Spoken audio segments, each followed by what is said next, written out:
بسم اللہ الرحمن الرحیم۔ السلام علیکم۔ مزمل وائس آفیشیل میں خوش آمدید۔ میرا نام کلیم حیدر ہے۔ میں فوج میں میجر تھا۔ میرے والد صاحب نے میری ماں کو مار مار کر ان کے کندھے کی ہڈی توڑ دی تھی۔ مناسب علاج نہ کروانے کی وجہ سے ہڈی نے خون سپلائی کرنے والی نالیوں کو نقصان پہنچایا تھا اور خون کی سپلائی بند ہونے کی وجہ سے میری ماں کا بازو بے جان ہو کر سوکھ گیا تھا۔ پھر جب میری ماں کو فالج اٹیک آیا اور ان کا دوسرا بازو بھی مفلوج ہو گیا تو میں نے اپنی پوسٹ سے استعفیٰ دے کر ماں کی خدمت کا فیصلہ کیا۔ بیوی کی لاکھ کوششوں کے بعد بھی میرا دل مطمئن نہ ہوا اور میں نے استعفیٰ دے دیا۔ میرا تعلق ضلع ٹوبہ ٹیک سنگھ سے ہے۔ میری ماں کی عمر 13 برس تھی جب میرے نانو کا انتقال ہوا۔ میری نانو کی وفات کے بعد میرے نانا نے میری ماں کی پرورش کا بیڑا اٹھایا، مگر انہیں جلد ہی یقین ہو گیا کہ وہ یا تو میری ماں کو کما کر کھلا سکتے ہیں یا پھر ان کے محافظ بن کر گھر بیٹھ سکتے ہیں۔ لہٰذا جب میری ماں 16 برس کی عمر کو پہنچی تو میری ماں کا نکاح میرے نانا نے اپنے بھتیجے یعنی میری ماں کے چچا زاد سے یہ سوچتے ہوئے کر دیا کہ گھر کا دیکھا بھالا لڑکا ہے، میری بیٹی کو اچھی طرح سمجھتا ہے، میرا بھتیجا بھی ہے اس لیے خوش رکھے گا۔ مگر یہ بات میرے نانا کی خام خیالی ہی ثابت ہوئی۔ میرے نانا میری ماں کی شادی کے بعد 1.5 برس زندہ رہے۔ ان 1.5 برسوں میں میری ماں 3 بار روٹ کر اپنے باپ کی دہلیز پر آئی۔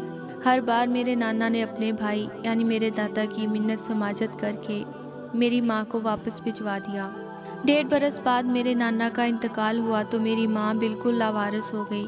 میرے ددیال والوں کو کھلی چھٹی مل گئی۔ اب میرے والد محترم کے ساتھ ساتھ میری دادو اور دونوں پھوپھیاں بھی میری ماں کو پیٹنے کا کوئی موقع ہاتھ سے نہ جانے دیتی۔ یہاں تک کہ ایک بار میرے والد صاحب نے جمعے کی نماز کے لیے جانا تھا اور میری ماں طبیعت خرابی کی وجہ سے ان کے کپڑے استری نہ کر سکی تو اس بات پر انہوں نے میری ماں کو کپڑے دھونے والے ڈنڈے سے مار مار کر ان کے کندھے کی ہڈی توڑ دی۔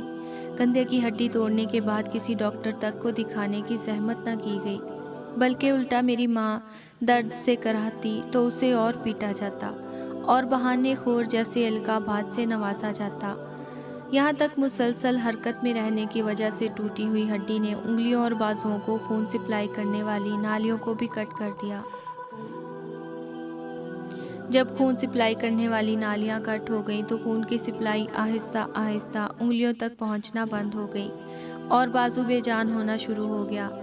یہاں تک بازو بے جان ہو کر سوکھ گیا اور ساتھ ہی لٹک کر رہ گیا۔ جب میرے ددیال والوں کو یقین ہو گیا کہ میری ماں بالکل مفلوج ہو چکی ہے تو انہوں نے میری ماں پر بد کردار ہونے کا الزام لگا کر اسے طلاق دلوا کر گھر سے نکلوا دیا۔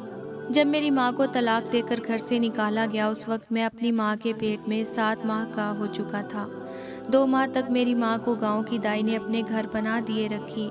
2 ماہ بعد جب میری پیدائش ہوئی تو میرے ددیال والوں کو خطرہ پیدا ہو گیا کہیں میں ان کی جائیداد نہ ہتھیا لوں، اس لیے انہوں نے میری ماں کو دائی کے گھر بلکہ گاؤں سے بھی نکلوا دیا۔ گاؤں سے نکالے جانے کے بعد میری ماں کے پاس اور کوئی ٹھکانہ نہیں تھا، اس لیے میری ماں مجھے کپڑے کی ایک گھانٹ میں لپیٹ کر کبھی دانتوں کی مدد سے کبھی کندھے سے لٹکا کر ٹوبہ ٹیک سنگھ شہر پہنچی اور پہلی رات میری ماں نے مجھے لے کر ایک گوشت والے پٹے کے نیچے گزاری اور ساری رات میری ماں مجھے گود میں رکھ کر جاگتی رہی تاکہ کوئی آوارہ کتا مجھے چبا نہ ڈالے۔